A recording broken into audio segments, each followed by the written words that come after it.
Emily Dawson had not been looking for love when she first met Michael Harris.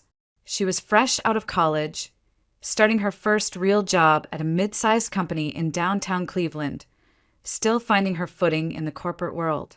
Michael, a few years older, worked there as an administrator, organized, steady, someone the younger employees leaned on when they felt overwhelmed. Their connection began quietly, through small acts of kindness. He helped her navigate systems, showed her the ropes, explained things patiently without ever talking down to her. What began as mentorship soon grew into easy conversations during coffee breaks, then long walks after work, and eventually something more. Over time, Emily discovered just how compatible they were. Michael wasn't flashy or loud. He was steady, thoughtful, and surprisingly funny when he let his guard down. They both loved music that told a story, road trips with no fixed destination, and the simple joy of cooking a meal together at the end of a long day. Within a year, they had moved in together. Their apartment in Cleveland wasn't large, but it was warm and filled with small traditions: Friday night takeout, Sunday morning pancakes, and at least once a month a little weekend trip to another Ohio town or sometimes across state lines to Pennsylvania. Michael never separated household chores into his and hers. If he got home first, he would cook dinner, sometimes even experiment with new recipes. If Emily was free, she would fold laundry or plan their next getaway. Their life together was seamless, built on quiet gestures of respect. Friends often remarked on how comfortable they seemed, how natural their relationship felt. One detail, though, always stood out: Michael never touched alcohol. At gatherings, when beers were passed around or wine was poured, he politely declined. "I'm an athlete," he would explain with a smile. "Been boxing since I was 7. My body doesn't handle alcohol well. Honestly, I don't even like the smell." It wasn't defensive, just matter of fact, and most people let it go. Emily admired the discipline. To her, it signaled self-control and commitment, traits she valued deeply. As their relationship matured, talk of marriage became inevitable. Emily's parents, Patricia and George Dawson, had known for months that she was serious about Michael. Naturally, they wanted to meet him. So one Saturday, Emily brought Michael to the Dawson home on the east side of Cleveland. Patricia, warm and gracious, had prepared a table full of food: roast chicken, mashed potatoes, her famous apple pie. George, more reserved but equally welcoming, poured drinks and made space at the table. They treated Michael not as a guest, but almost as family from the moment he walked in. Conversation flowed easily. George asked about Michael's job, his hobbies, his outlook on life. Michael, polite and articulate, answered without hesitation. He admitted his love for hiking, his habit of early morning runs along Lake Erie, his preference for quiet evenings over noisy parties. Patricia noticed the way he looked at Emily, soft but steady, with a kind of protective warmth. Still, as the evening wore on, a subtle question lingered in Patricia's mind. Between bites of pie, she finally asked, "So, Michael, tell us a little about your family." "Emily hasn't said much. We'd love to know more." Michael froze just for a moment. It was quick, so quick most people wouldn't have noticed, but Emily did. His smile faltered, then returned, practiced and calm. "Oh, they're in another part of Ohio," he said lightly. "Not much to tell, really. We don't see each other often." He shifted the topic with disarming charm, asking George about his work in logistics, steering the spotlight away from himself. Patricia exchanged a glance with her husband, then with Emily. It wasn't suspicion exactly, but curiosity. Why had Emily never met his family? Why, in all the time they had been together, had Michael never brought them up? Emily noticed it too. For the first time since she had fallen for him, she realized there was a part of Michael's life she knew almost nothing about. It wasn't the absence of detail that unsettled her, it was the way he deflected, as though there were doors he refused to open. The night ended warmly. Michael thanked Patricia for the meal, shook George's hand firmly, and helped Emily with her coat. But as they drove home, the warmth of the evening gave way to an unspoken tension. Emily stared out the window, wondering about the parts of Michael's story that remained hidden. He had given her his time, his kindness, his love. Yet behind that steady smile, there was a silence, one that seemed to stretch further than the miles between Cleveland and whatever town he came from. A silence Emily couldn't shake, no matter how much she tried. Winter had barely lifted when talk of a wedding began to fill the Dawson household. Patricia loved nothing more than to imagine her only daughter in white, walking down an aisle lined with flowers, every guest rising to watch. George, practical as always, pretended not to care about the details, but Emily caught him smiling when Patricia talked about the first dance or the champagne toast. To her parents, a wedding was not just a formality, it was a celebration of family, tradition, and the life they had worked so hard to give their daughter. Michael, however, saw it differently. One evening in their small Cleveland apartment, over takeout containers and the hum of the radiator, he brought up, he began carefully, "What would you think about keeping the wedding small? Just us, maybe a few close friends. Something simple, like a courthouse ceremony and dinner afterward. No limos, no banquet halls, none of that." Emily tilted her head, surprised. She had always imagined something modest, but still festive. Family gathered, music playing, photographs to frame. "Small, sure," she said, "but you mean no reception at all?" Michael shrugged, trying to sound casual. "Why spend money feeding 100 people we hardly know? We could use that money for a honeymoon or maybe a down payment on a house. Something that actually matters for our future." His reasoning made sense. Practical, even romantic in its own way. Yet when Emily mentioned it to her parents, Patricia gasped in disbelief. "No reception? Absolutely not. Emily, you deserve a proper wedding. We've been waiting for this day since you were born. I don't care if we have to pay for it ourselves. We will.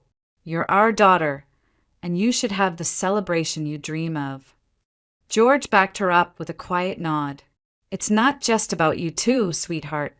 It's about family too, about honoring the commitment you're making." Emily stood between them, torn. She wanted to respect Michael's wishes, but she also couldn't ignore the sparkle in her mother's eyes, the determination in her father's voice. They wanted to give her the kind of day they believed she deserved, a once-in-a-lifetime event. The following weekend, as she and Michael folded laundry, Emily tried again. "My parents really want a bigger wedding," she said gently. "They're even willing to pay. It's important to them." Michael's hand stilled a T-shirt caught mid-fold.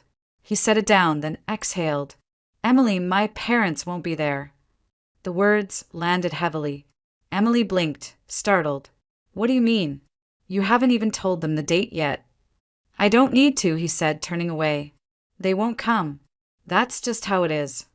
"But, Michael," she pressed, "this is your wedding too. Don't you want your family there? Your mom, your dad, anyone?" He shook his head, jaw tight. "It's not possible. They're busy. Let's just leave it at that." The explanation was thin, barely more than air. Emily felt frustration rise in her chest. It wasn't that his parents couldn't come. Life had obstacles. Everyone understood that. It was the way he shut down the conversation, refusing to offer even the smallest detail, as if the subject itself were forbidden. She tried to smile, to let it go, but later that night, lying awake beside him, she couldn't. Michael had given her every reason to trust him, yet this silence gnawed at her. Weddings were about union, two families coming together, not just two people signing papers. Why was he so determined to keep his side in the shadows? Emily told herself not to push. He would open up when he was ready. Still, as the days passed, the questions lingered. Why had she never met his family? Why did he never call them, never mention their names? What was he hiding behind that calm, steady face? The doubts were quiet at first, easy to drown out in the rhythm of daily life. But like water seeping through cracks in a wall, they kept returning, soft yet insistent. For the first time since they had moved in together, Emily wondered if she truly knew the man she planned to marry. The idea had been simmering in Emily's mind ever since that night when Michael, with eyes turned away, insisted his parents would not attend the wedding. He hadn't given her a reason, only a wall of silence. The more he refused to explain, the more her curiosity burned. A week later, Michael mentioned he had to leave on a short business trip. It wasn't unusual. His job occasionally sent him to other Ohio towns for administrative work. He asked if she wanted to come along, but Emily shook her head, claiming she had reports to finish and little desire to wander alone while he sat in meetings. Michael accepted her answer easily, kissed her forehead the next morning, and left before dawn with a small overnight bag. Emily watched the taxi pull away from their apartment building, her heart thudding in her chest. She had already made her decision. That evening, while tidying the apartment, she found the confirmation she had been looking for. Inside the glove compartment of Michael's car, where he sometimes left insurance papers and old mail, there was a folded envelope addressed to Carol Harris in Youngstown. Emily stared at the name. She remembered Michael once saying his mother's first name, quickly as though by accident. Carol. It had to be her. She held the envelope for a long time, debating. It felt like trespassing, like crossing a line she had promised herself never to cross. But there it was, the address he had hidden, the link to the family he refused to talk about. She slipped the paper into her purse. The next morning, Emily packed a small bag and told her parents she would be running errands outside Cleveland. Then she got into her car and set the GPS to Youngstown. The highway stretched long and flat before her, the winter sun pale and cold against the windshield. As the miles rolled by, the scenery shifted from the bustle of Cleveland's outer suburbs to the quieter, grayer edges of Ohio's Rust Belt.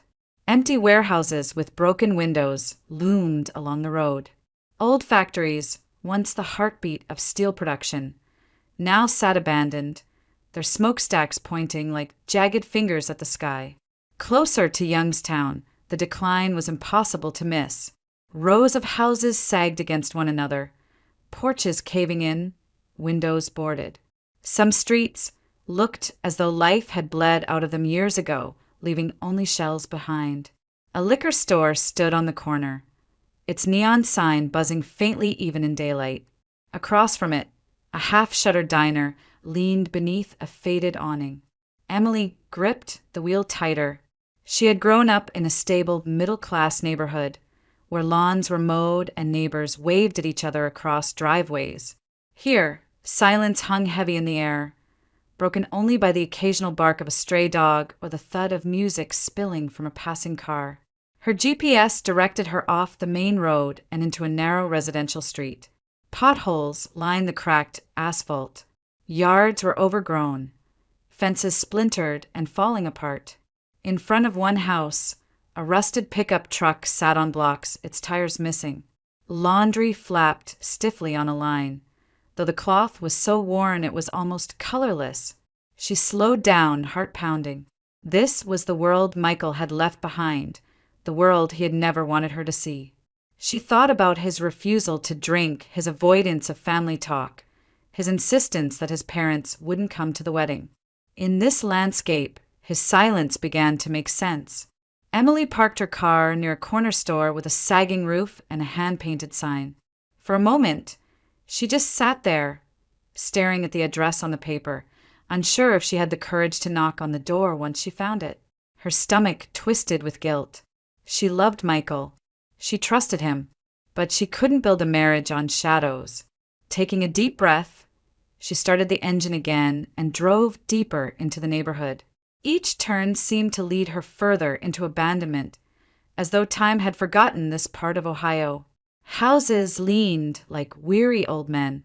A child's tricycle, rusted and broken, lay overturned in a yard choked with weeds. Somewhere in the distance, a dog howled, long and mournful.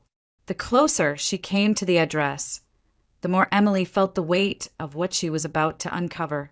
This was no longer about curiosity. It was about truth. The truth behind the man she loved, the truth he was too afraid or ashamed to share. Finally, she saw the number painted crookedly on a cracked mailbox. Harris. Her chest tightened. She pulled the car to the curb and turned off the ignition. For a long moment, she didn't move. The house before her sagged under its own weight, the porch littered with beer cans, the curtains yellowed and stiff. Emily closed her eyes, inhaled once, then opened the car door. The cold air bit her cheeks as she stepped out, the sound of her boots crunching against gravel far too loud in the empty street. Whatever secrets Michael had buried here, she was about to face them. Alone, Emily stood before the sagging house, the number on the mailbox barely legible beneath layers of rust and peeling paint. Her breath fogged in the cold air as she climbed the creaking porch steps. The smell hit her first, stale beer, sour liquor, and something acrid that clung to the boards. For a moment, she almost turned back. She knocked. At first there was no response, only the muffled drone of a television from somewhere inside. She tried again, louder this time. A voice barked from within, low and irritable.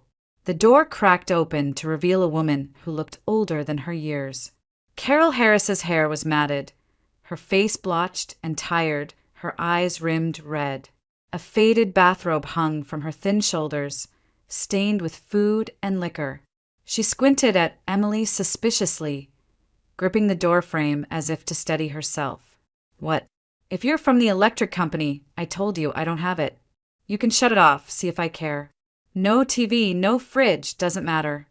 Her words slurred slightly, a bottle of cheap vodka dangling from one hand. Emily froze, heart racing. I'm looking for Carol Harris," she said carefully. "You found her." Carol's gaze sharpened, scanning Emily from head to toe. The robe shifted as she crossed her arms. "Who are you and what do you want?" Emily opened her mouth to respond, but before she could, a young voice rang out from deeper inside. "Mom, leave her alone. She's not the power company." A girl appeared in the hallway, a thin figure, maybe 12 years old, with dark blonde hair pulled back in a messy ponytail. Her eyes were startlingly green, sharp and unflinching. She carried herself with a defiance that seemed far too old for her age. "Go back to your room, Lily," Carol snapped, her words coated with bitterness. But Lily didn't move. Instead, she squared her shoulders and glared at her mother. "You're just going to try to take her money, like you always do. Shut your mouth." Carol lunged toward her, swaying on her feet. The vodka bottle sloshed. Lily darted back a step, her voice rising. "You sold my jacket for booze. You sold the new boots Michael bought me. You'd sell the phone too if I let you. That's why he doesn't come here anymore." The words hung heavy in the air. Emily felt her stomach drop. Michael's name, spoken with such anger, such raw hurt. Carol's face twisted, equal parts shame and rage. "Don't you talk about your brother like you know him. You don't know what he's done for this family. You don't know what I've had to do." Lily's hands clenched at her sides, her small chest rising and falling with quick, shallow breaths. "You've done nothing but drink. Daniel's gone, and Michael hates this place because of you. And when I grow up, I'm leaving too." Her voice cracked, but her eyes didn't waver. Emily stood frozen in the doorway, her mind spinning. She had come searching for answers, and here they were, ugly, raw, spilling out in front of her. Carol turned back to Emily, suddenly remembering the stranger on her porch. Her expression hardened. "You, whoever you are, you don't belong here. Get off my property." Emily's pulse thundered in her ears. Part of her wanted to obey, to run back to the safety of her car and forget she had ever come. But then she looked at Lily, at those fierce green eyes filled with a mix of courage and desperation. The girl's gaze lingered on her, silently pleading, though her lips said nothing. "I'm sorry," Emily whispered, stepping back onto the porch. "I didn't mean to intrude." Carol slammed the door shut, the sound reverberating through the brittle walls. Silence followed, heavy and suffocating. Emily stood there a moment longer, her breath visible in the fading light, her heart pounding as though it might break free of her chest. Through the thin curtains of a cracked window, she caught a glimpse of Lily retreating down the hall, her shoulders tense, her small frame hunched against the chaos that filled the house. Emily knew one thing with certainty. Whatever Michael had tried to bury, whatever silence he had built between his past and his present, it was real. And it was darker than she had imagined. The door had barely slammed when Lily bolted out the side of the house, her sneakers pounding against the cracked sidewalk. Emily stood frozen for a moment. Then instinct pulled her forward. She couldn't leave the girl alone. Not after what she had just witnessed. "Lily, wait," Emily called, her voice catching in the cold afternoon air. The girl didn't slow. She darted down the street, slipping between two leaning houses, her small frame moving with surprising speed. Emily hurried after her, her boots crunching over gravel and broken glass. Her heart raced, not just from the chase, but from the gnawing sense that if she let Lily disappear now, she might never find the truth Michael had spent his life hiding. After several blocks, the road opened into a clearing. An old convenience store squatted on the corner, its sign faded and its windows grimy. Beyond it, a narrow dirt path wound toward a stretch of water glinting faintly in the pale sun. Emily spotted Lily heading in that direction, shoulders stiff, hands shoved into her jacket pockets. Emily ducked into the store first, the bell over the door giving a weak jingle. Inside, the air was stale, lined with shelves of canned soup, dusty boxes of cereal, and a cooler humming with soda and cheap beer. She grabbed a packet of cookies, a stick of beef jerky, and a few brightly wrapped lollipops from a jar by the counter. The cashier, an older man with weary eyes, rang her up without comment. When Emily stepped back outside, Lily was waiting at the edge of the path, arms crossed. Her eyes, those piercing green eyes, narrowed. "Why are you following me?" Emily held up the bag. "I thought you might want something to eat. That's all." For a moment, Lily didn't move. Then, with a shrug that tried to look careless but carried the weight of exhaustion, she turned toward the lake. "Fine, but I'm not going back home right now." Emily followed her down the path. It led to a small lake, ringed by bare trees and scattered rocks. The water was calm, reflecting the washed-out sky. Lily sat on a fallen log near the bank, pulling her knees to her chest. Emily sat a few feet away, opening the bag and setting the snacks between them. "Here," Emily said softly. "Take whatever you like." Lily eyed the cookies, then reached for one. She bit into it, chewing slowly, her face unreadable. After a moment, she took a lollipop too, rolling the stick between her fingers. Silence stretched between them, broken only by the soft lapping of water against the shore. Emily didn't rush it. She knew better than to push. Finally, Lily spoke. Her voice was quieter now, stripped of the defiance she'd shown her mother. "You're not from around here. I can tell. Why did you come?" Emily hesitated. The truth pressed against her chest. I know your brother, Michael." At the sound of his name, Lily's head snapped up. Her eyes widened, then narrowed with suspicion. "You're lying." "I'm not," Emily said quickly. "I'm engaged to him. We're supposed to get married soon." For a long moment, Lily just stared. Then, slowly, her shoulders dropped. "So that's why you showed up." She looked out at the water, her voice hardening. "He doesn't talk about us, does he?" Emily shook her head gently. "No, he never has. That's why I came. I wanted to understand." Lily gave a sharp laugh, one that didn't carry any humor. "Of course he doesn't. Why would he? This place, my mom, it's nothing he'd want you to see." Emily stayed quiet, letting the girl's words come on their own. Lily picked at the wrapper of her lollipop, then began, her voice low but steady. "Michael used to come home a lot, back when Daniel was still alive. He tried to help, tried to take care of things. But Mom, she was always drinking, selling whatever she could for booze. Jackets, shoes, even my school supplies. Michael stopped bringing stuff because she'd just traded away. He hated it here, hated her, but he loved us, especially Daniel. Her throat tightened and she paused. Emily's heart clenched.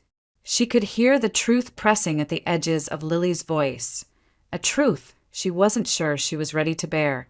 Daniel was different, Lily whispered. He was strong. He always protected me, even from Mom's boyfriends. But one night, one of them came after her with a knife. Daniel stepped in. She stopped, staring at the lake as though the water itself might swallow the memory. He didn't make it. Emily's chest ached. She wanted to reach out, to put a hand on Lily's shoulder, but she didn't. The girl wasn't asking for comfort.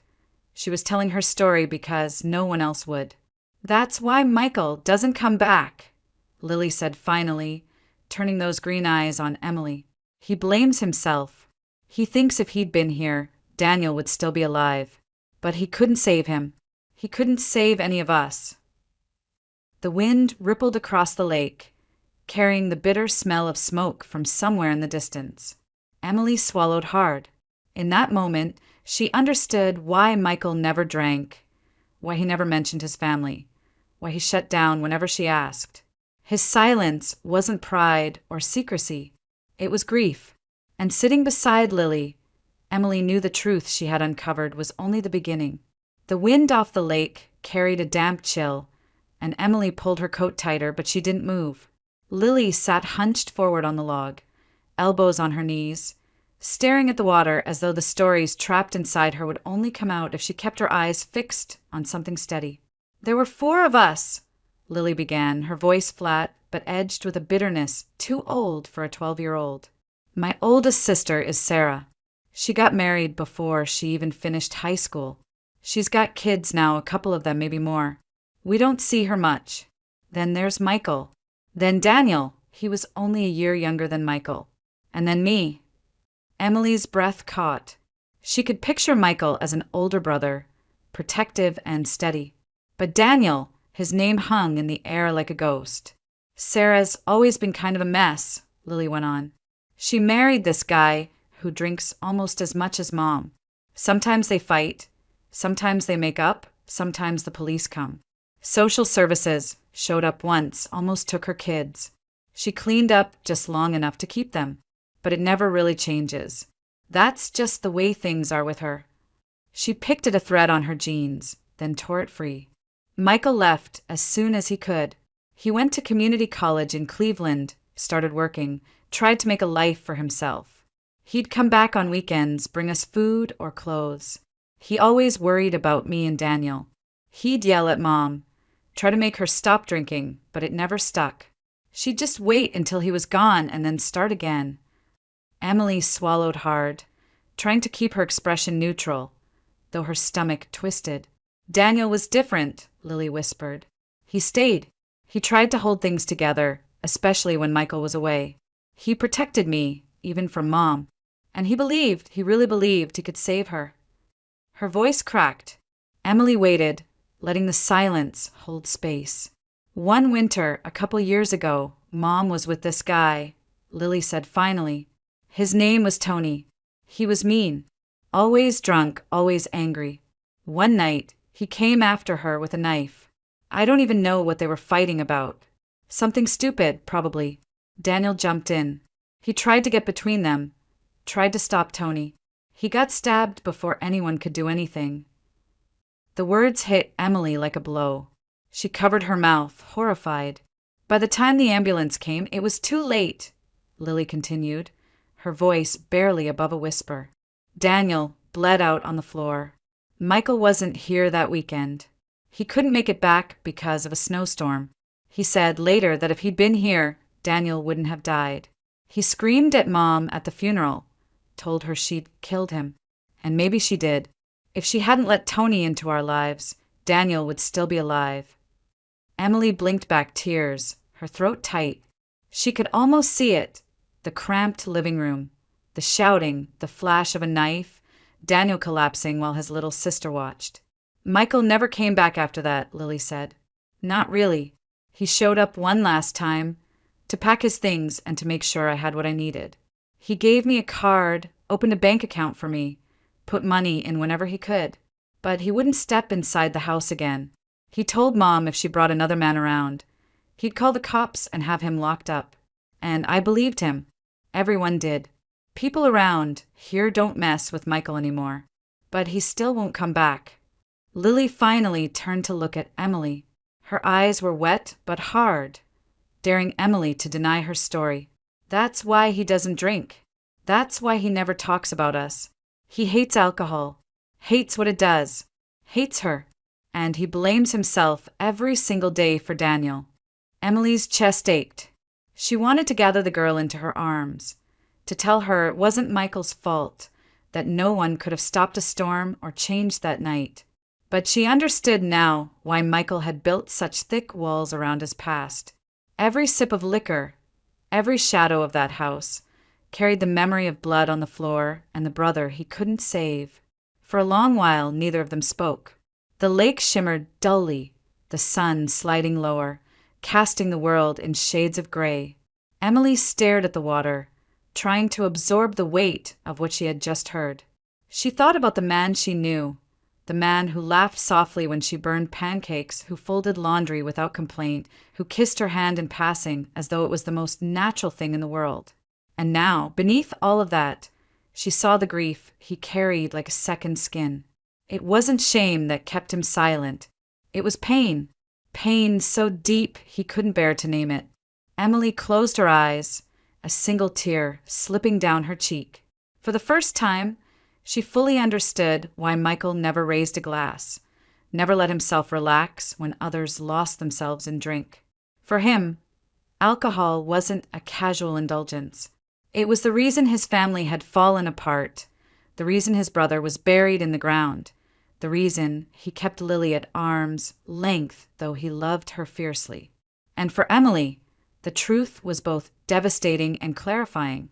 The silence that had once unsettled her now made heartbreaking sense. The drive back to Cleveland felt longer than the drive out, though the distance was the same. The highway stretched on endlessly, but Emily's mind was heavier now, weighed down by what she had learned at the lake. Lily's voice replayed in her head, flat, matter-of-fact, yet filled with wounds so deep they would never fully close. For siblings, a mother consumed by addiction, a brother buried too young, and Michael caught in the middle of it all, carrying guilt that was never his to bear. Emily tightened her grip on the steering wheel. For years she had wondered about Michael's silence, his refusal to speak of family, his unyielding avoidance of alcohol. Now she understood. Every sip of whiskey or beer didn't just remind him of the chaos he had escaped. It dragged him back to the night he lost Daniel. His abstinence wasn't discipline alone. It was survival. The city skyline came into view, the familiar outlines of Cleveland rising against the fading afternoon sky. Emily's chest ached with conflicting emotions. She loved Michael more deeply than ever, knowing now the strength it had taken for him to build a new life. But she couldn't ignore the girl she had left behind. Lily, with her fierce green eyes and brittle courage, was still stuck in that collapsing house, still bracing against the chaos that had already stolen too much from her. When Emily finally stepped into her parents' home that evening, Patricia noticed the shadow in her daughter's eyes at once. Dinner sat waiting on the table. Roast chicken, potatoes, the comforting smells of a safe and steady household. But Emily couldn't taste any of it. "Sweetheart, what's wrong?" Patricia asked softly, touching her hand. Emily hesitated, then shook her head. "Nothing you can fix, Mom. Just, I've been thinking about the wedding." George looked up from his plate, curious. "Changed your mind about the big party already?" His tone was light, but there was an edge of surprise. Emily drew a steady breath. "Yes, I don't want the big wedding. I don't need the banquet halls, the limousines, or the flowers. What I want is simple. Just Michael, me, and the people who matter most. And that means Lily should be there." The room fell quiet. Patricia's brows knit in confusion. "Lily, she's his little sister," Emily explained, her voice trembling slightly. "I met her. She deserves better than the life she's stuck in." She deserves to see her brother start fresh, to know she's not forgotten. George leaned back in his chair, folding his arms. Emily, we don't even know this girl. Are you sure? I've never been more sure of anything, Emily interrupted, her tone firm. She glanced between them, her parents' familiar faces lined with concern. You've given me everything: stability, safety, love. Lily has none of that. If Michael and I are starting a new life, I want her to be part of it, not left behind. Patricia exchanged a glance with George, her expression softening. You really care about her? Emily nodded, tears welling in her eyes. She's just a child, Mom. She's had to grow up too fast. Michael won't admit it, but he's been keeping her afloat from a distance. And I can't marry him while pretending she doesn't exist. Our wedding should be about love and family, and she is his family. Silence lingered for a moment. Then Patricia reached across the table, squeezing Emily's hand. If this is what you want, then we'll support you, no matter what. George sighed, shaking his head slowly, but there was no anger in his eyes, only resignation and a trace of pride. All right, no grand wedding. If bringing this girl into your life makes you happy, then that's what we'll do. Relief washed over Emily. For the first time since she had left Youngstown, she felt a sliver of hope. The road ahead would be complicated. Michael's pain wouldn't vanish overnight, and Lily's world couldn't be repaired with a single gesture. But Emily knew one thing with certainty. Love wasn't just about sharing joy. It was about shouldering burdens together, about refusing to turn away from the people who needed you most. That night, as she lay awake in her childhood bedroom, Emily imagined a wedding not filled with glittering chandeliers or endless guest lists, but a small circle of people who truly mattered. She pictured Michael standing beside her, steadier than ever, and Lily, shy but present, watching her brother begin a life where the shadows of their past no longer defined them. And for the first time, Emily felt peace. Not because the questions were gone, but because she finally knew the answers. The days slipped by as spring edged closer, and talk of the wedding lingered in the air. Emily found herself restless, unable to keep the truth she had uncovered locked away any longer. Each time she looked at Michael, his steady hands making coffee, his calm voice discussing their future, she saw the shadows behind his eyes. She carried Lily's words inside her like a secret too heavy to bear. One evening, as they sat together at the kitchen table, Emily folded her hands tightly and took a breath. Michael, she said softly, I need to tell you something. He looked up, distracted at first, then wary when he noticed the tension in her voice. What is it? I went to Youngstown. Her words landed like stones on the table between them. For a moment, he said nothing. Then his face drained of color, his mouth parting in shock. You what? His chair scraped against the floor as he pushed back. Emily, why would you? How could you? I met Lily. The name seemed to freeze him. His hand trembled against the edge of the table. You shouldn't have gone there, he whispered, his voice sharp with panic. You don't know what that place is like. You don't know what she's been through, what I've been trying to keep you away from. You weren't supposed to see any of it. Emily reached across the table, her fingers brushing his arm. Michael, listen to me. I do know now. I saw the house. I saw Carol. And I talked to Lily. She's just a child, Michael. She needs you. And she needs to know she's not forgotten. He pulled back as though her touch burned. His breathing quickened, his eyes dark and frantic. You don't understand. I've kept you away from that world for a reason. It's toxic. It destroys everything it touches. I promised myself I'd never drag you into it. Her voice steadied, calm against the storm rising in him. I understand more than you think. I know about Daniel. Lily told me. Michael flinched as if struck. His jaw tightened, and for a long moment he stared at her in silence. Then, slowly, he sank back into his chair, burying his face in his hands. His shoulders shook with the weight of memories he had never shared. "I should have been there," he said hoarsely. "If I hadn't stayed in Cleveland that weekend, if I had just pushed through the storm, Daniel would still be alive. He wouldn't have had to fight alone. I failed him, Emily. I failed my brother." Emily's eyes blurred with tears, but her voice remained firm.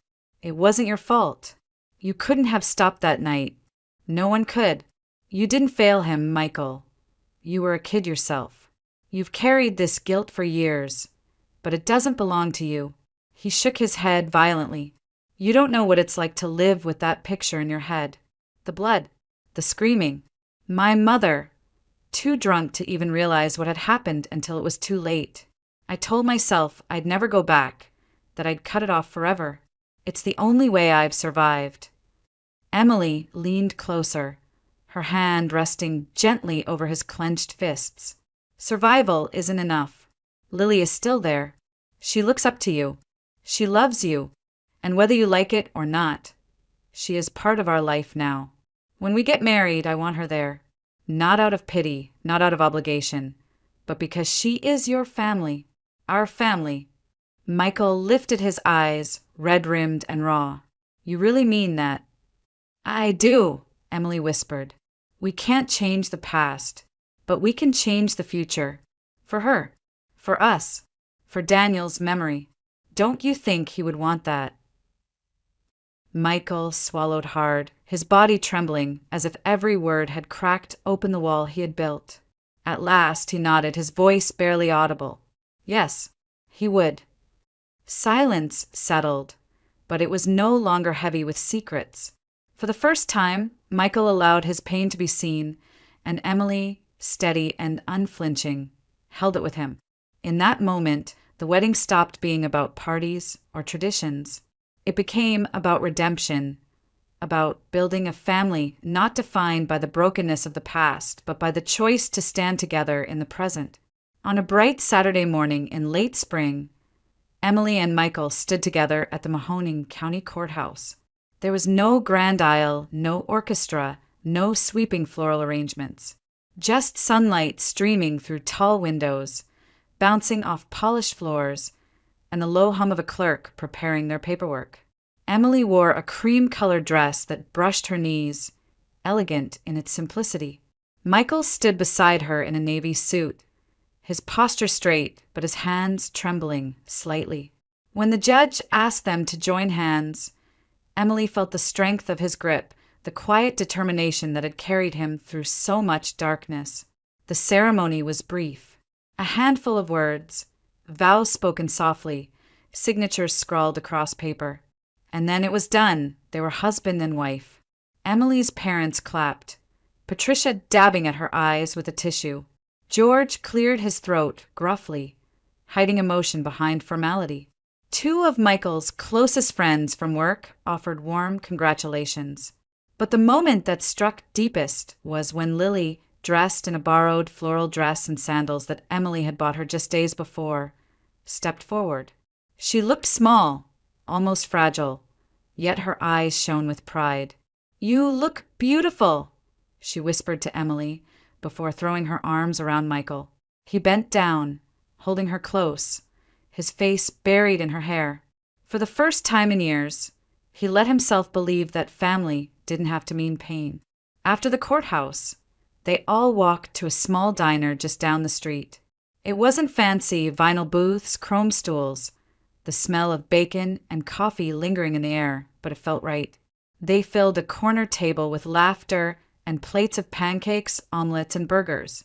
Emily's best friend snapped photos on her phone, capturing moments more genuine than any staged portrait. Michael cutting a piece of cake with Lily grinning beside him. Patricia showing the girl how to stir cream into her coffee. George leaning back with a rare smile as he watched his daughter glow with happiness.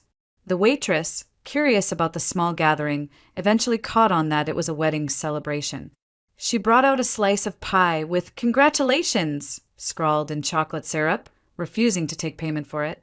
The entire table cheered as Emily and Michael shared a forkful. It wasn't champagne in crystal glasses, but it was sweeter than anything either of them had imagined.